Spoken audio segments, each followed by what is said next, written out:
Muy buenas tardes a todos, queridos amigos. Saludamos a nuestros 133.000 suscriptores. Al fin llegamos. Y creciendo todos los días. Ya saben que nuestro canal es un canal donde defendemos nuestra civilización, nuestra identidad. Todo aquello que somos, lo que hablamos 600, 700 millones de hispanohablantes, bueno, aquello que nos identifica es lo que identifica a nuestro canal. Por eso lo recibimos con esta imagen, porque hoy vamos a hablar de uno de los aspectos de la leyenda negra. La esclavitud de los indios a manos de otros indios. Esto era una realidad. En segundos, con Luis Antequera, vamos a tocar este tema, que además tiene que ver con los mitos que están apareciendo ahora. Están hablando, se está produciendo la ventana de Overton nuevamente. Salen noticias falsas, por ejemplo, que Tokio tiene el primer restaurante que sirve carne humana del mundo. Esto salió en 2017. Por supuesto que resultó ser falsa la noticia, pero en 2019 un profesor sueco propone comer carne humana para salvar el planeta. Ustedes saben cómo son estas cosas. Te empiezan a hablar de a poco un tema, primero con noticia falsa, diciendo, ay, qué horror, y dice, bueno, hay que horror, pero hay que legislarlo, bueno, después hay que comprender que a veces puede ocurrir, y terminan cambiándote el concepto de familia, el concepto de patria, y también el concepto de gastronomía. Damos comienzo al programa.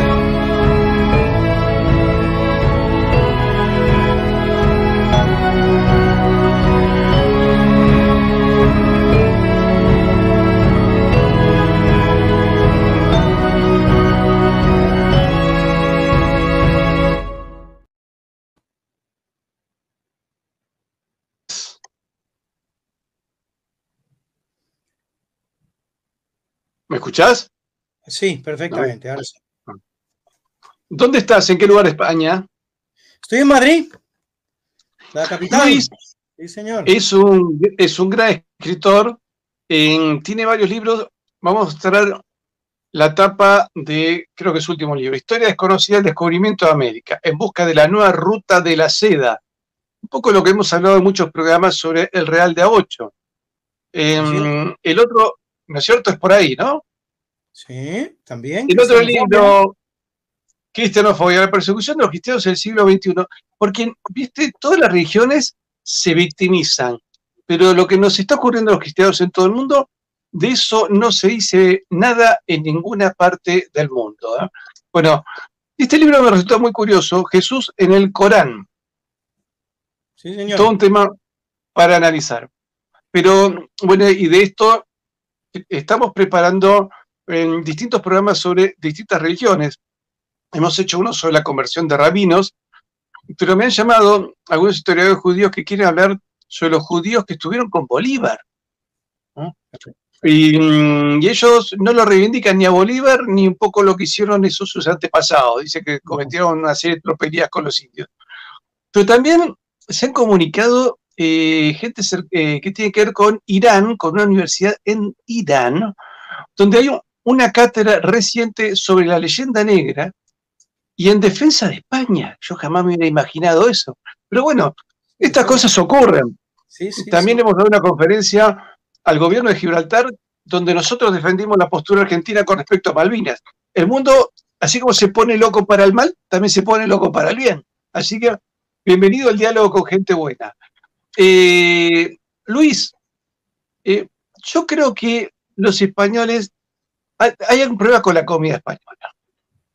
No puede ser que esta gente se hacía unos pozoles tan ricos con carne humana y vienen ustedes a arruinarle el estofado.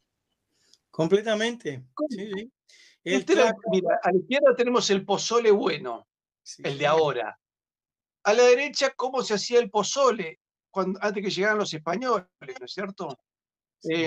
Acá tenemos directamente cómo era el pozole. Bueno, ves qué rica que estaba la piernita. Esto parece sacado de una película, ¿no? De esos cuentos de indios que se comían siempre algún explorador. No, se comían entre ellos. Sí. ¿Cuánta gente se habrán comido?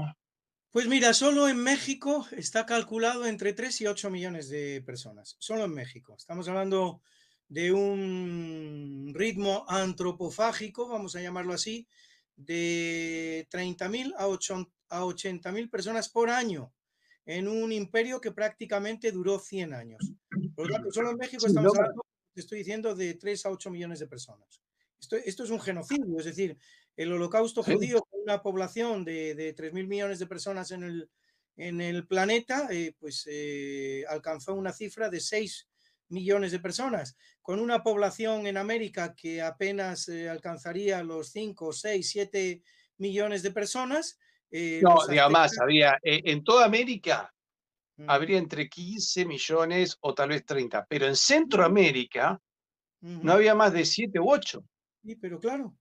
Y estamos hablando, ya te digo, de un genocidio que va de los 3 a los 8 millones en 100 años.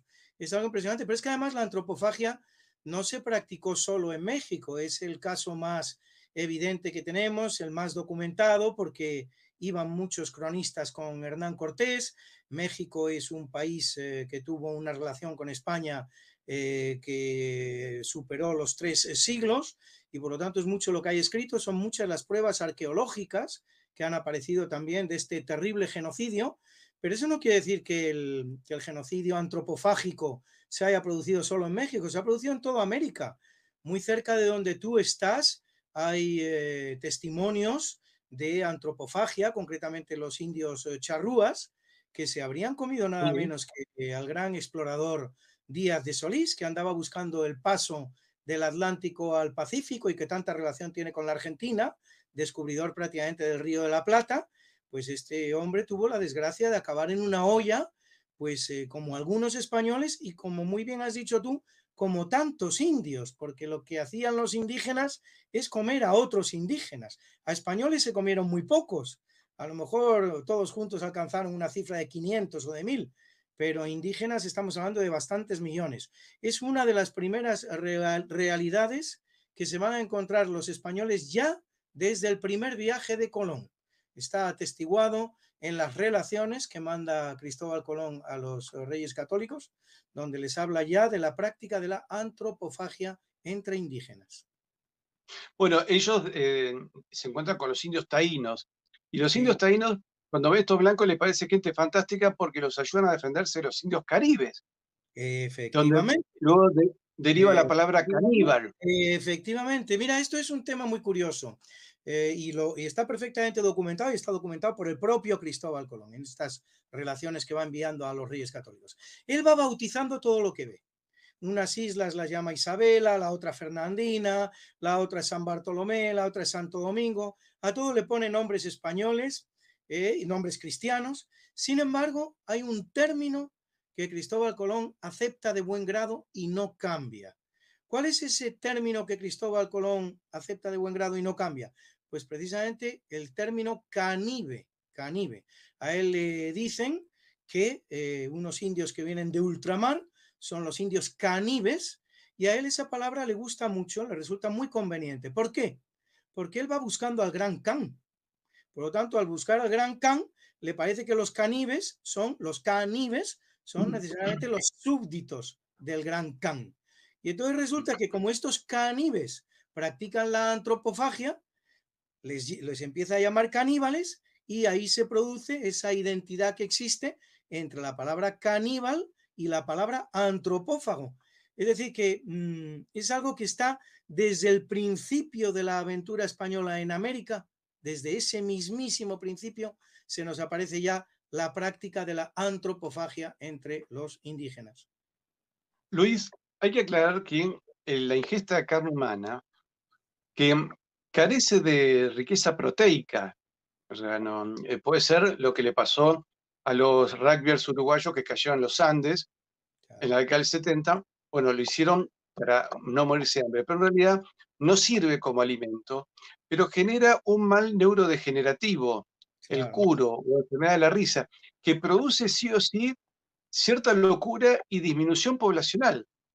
claro. Es decir, si nosotros tomamos una ciudad como Madrid y le hacemos comer, como es un poco ahora la idea de la Agenda 2030, carne humana, que ya se está tirando la idea, e insectos, nos aseguramos que en una generación la población de Madrid se reduce al 10%, Sí, sí, ¿cierto? ¿no? Si lo haces De con un eso país, es muy probable que el 90% de la población se muera. Sí, tenemos un caso relativamente cercano que habla de eso mismo que tú estás expresando. Se produjo hace cosa de 20 años una crisis que se dio en llamar de las vacas locas, vacas que enloquecían, que finalmente enfermaban, no servían para el consumo ni humano ni de ningún tipo, y se especuló con la posibilidad bastante cierta de que lo que estaba pasando es que los piensos que estaban comiendo estaban compuestos precisamente de carne de vaca. Es decir, esta suerte de canibalismo entre las vacas dio lugar a esta enfermedad de la que tú estás hablando. Pero es que revela todavía otra cosa no poco importante también, este consumo de carne humana por los propios seres humanos. Al principio de tu programa se ha dicho que estamos hablando de unas sociedades que son esclavistas. Fíjate tú que el esclavismo entre estas sociedades habría representado incluso una forma de evolución positiva.